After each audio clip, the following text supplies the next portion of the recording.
Hello everyone, I welcome you all to the platform of Infinity Rhythm. My name is Subhojit and today we are here for a very short session on the topic graphs.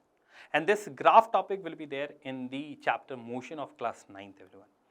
According to your syllabus, आपके syllabus के हिसाब से अगर आप लोगों को याद हो तो we are going to have only two type of graph in class 9, that is the position time graph और आपका आ जाता है velocity time graph. तो आइए हम लोग देखते हैं position time graph और velocity time graph कैसे करके समझ सकते हैं, ठीक है. So for understanding about the graph, you should have a very good knowledge. कम से कम बेसिक तो होना चाहिए, बहुत अच्छा नहीं तो बेसिक तो होना ही चाहिए कि ये जो होता है कोऑर्डिनेट ज्योमेट्री में positive Y axis, negative Y axis, positive X axis, negative X axis और ये ओरिजिन होता है. अगर कोई एक पॉइंट है, उस पॉइंट के बारे में आपको बता करना है कि क्या लिख सकते हैं, तो it will be X Y, ठीक है, it will be X Y. अगर दो पॉइंट होगा तो x1 y1, x2 y2 ऐसे आप लिख सकते हो. किसी भी चीज का ग्राफ बनाने के लिए दो चीजों की बहुत ज्यादा इंपॉर्टेंस होती है. क्या इंपॉर्टेंस होती है? सबसे पहले आपको यह पता होना चाहिए कि आप सबसे पहले you should have a very good knowledge, है ना, या फिर बहुत ज्यादा हैंडी आपको डाटा मिलना चाहिए. आपके पास इंफॉर्मेशन होनी चाहिए कि कितना वैल्यू है, क्या वैल्यू है, आपके पास मैग्नीट्यूड होना चाहिए. अगर आपके पास वैल्यू नहीं आ रही है तो आप ग्राफ्स नहीं बना सकते. कुछ तो वैल्यू पुट करोगे, एक्स कितना, वाई कितना, क्या बताओगे आप? मैग्नीट्यूड होनी चाहिए तभी जाके आप वहां पे पुट कर सकते हो, अदरवाइज नहीं पुट करोगे. That is called as the data और इंफॉर्मेशन. सेकंड, आपको ये पता होना चाहिए कि किसके किसके वर्सेस में आप ग्राफ बना रहे हो, ठीक है. मान लो एक्स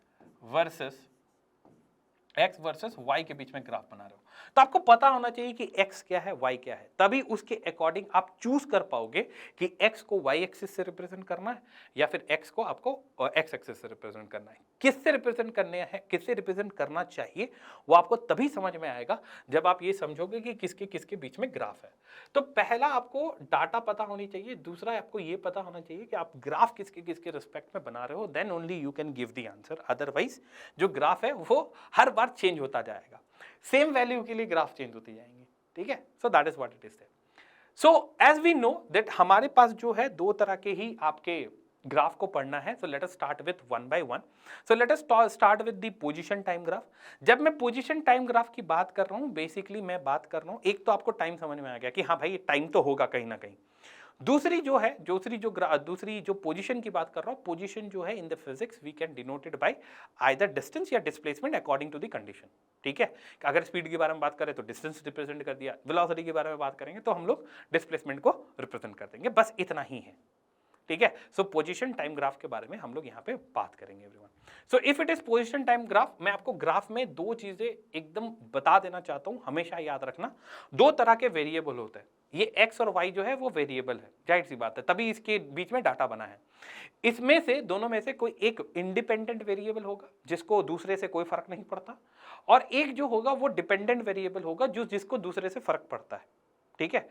याद रहे, अगर हमारे पास जो ग्राफ बन रही है उसमें कहीं ना कहीं टाइम इन्वॉल्व है, अगर कहीं ना कहीं टाइम इन्वॉल्व है तो टाइम जो है वो हमेशा हमेशा और हमेशा एक्स एक्सिस को रिप्रेजेंट करेगी, क्योंकि टाइम जो है वो आपका इंडिपेंडेंट वेरिएबल होता है और इंडिपेंडेंट वेरिएबल सिर्फ और सिर्फ एक्स एक्सिस में ही डिनोटेड की जाती है, ठीक है. इंडिपेंडेंट वेरिएबल सिर्फ और सिर्फ एक्स एक्सिस में ही डिनोटेड की जाती है.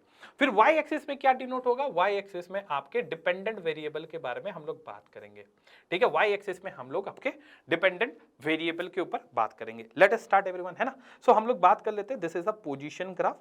अब ये पोजीशन का जो नाम है ये कभी कभी डिस्टेंस भी हो जाता है और डिस्प्लेसमेंट भी हो जाता है according to the condition. Condition के हिसाब से काम चलते हैं यहाँ पे, ठीक है. एक एक करके ग्राफ हम लोग बनाते हैं everyone and let us understand कि हम लोग किस चीज के बारे में बात कर रहे हैं यहाँ पे, ठीक है.